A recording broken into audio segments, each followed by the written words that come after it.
Dominance Unleashed, Wolves Towns-Gobert Duo Decoded.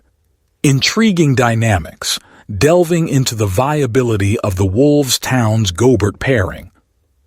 Observing from a distance just over a year ago, subsequent to the Timberwolves' acquisition of center Rudy Gobert from the Utah Jazz, the former Arkansas standout and seasoned NBA forward, Corliss Williamson, found himself grappling with the same quandary as many of us did. How is this going to work? Williamson reminisced during a recent installment of the Daily Delivery podcast, recalling his initial reaction to the trade. How will they unravel the conundrum of deploying both of these players concurrently on the court? Following a debut season punctuated by an extended injury setback for Karl-Anthony Towns and marked by a rather uneven performance, even when both athletes were in good health, the Wolves are still faced with this lingering query.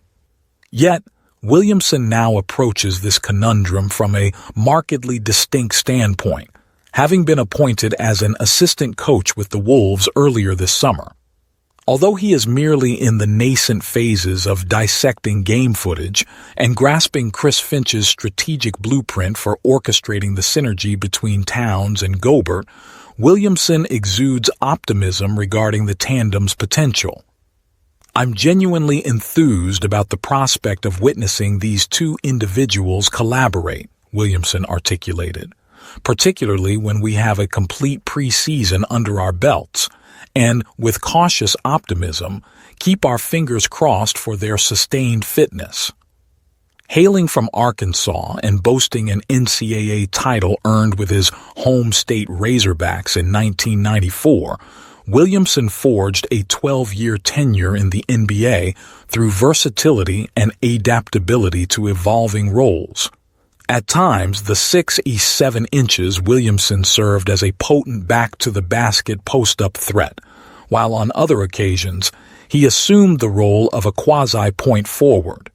He commenced 293 games, predominantly in the early phase of his career, subsequently ascending to become the sixth man of the year in 2002 and an indispensable reserve during the 2004 NBA championship victory with the Pistons. The Pistons of that era were lauded for their defensive prowess.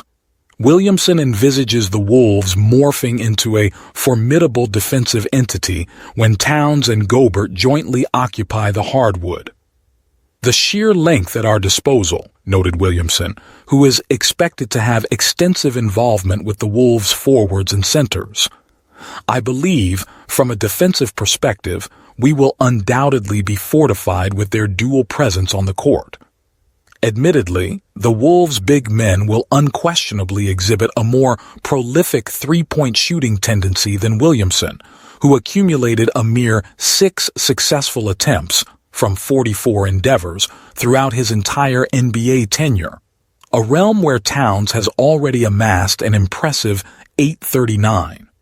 Inquired about his hypothetical prospects in today's basketball landscape, Williamson chuckled briefly before his competitive spirit took precedence. "I dare say I would have endured since I consider myself a basketball player," he contended. "As a basketball player, you inevitably surmount the requisites for court time. Hence, if you were to transpose me into this contemporary era, I believe I would have earnestly toiled to develop a semblance of a perimeter shot, perhaps extending to the three-point arc, particularly in the earlier stages of my career." On a different note, here are 4 additional points to illuminate today's discourse. The impending jersey retirement ceremony for Darryl Strawberry by the St. Paul Saints serves as a poignant reminder of his impactful 29-game stint in 1996, amassing 18 home runs in 108 at-bats, and boasting an impressive 1.000 slugging percentage. Byron Murphy, the new addition to the Vikings cornerback ranks, garners mention in a recent ESPN feature outlining potential breakout players in the forthcoming 2023 season. Shifting attention to the Vikings, the unresolved kicker situation in the midst of August, although not unprecedented, remains intriguing. In light of the limited run support extended to Sonny Gray by the Twins throughout the year, the recent 6-0 defeat was an unexpected development, the first time they experienced a shutout in a game where Gray took the mound.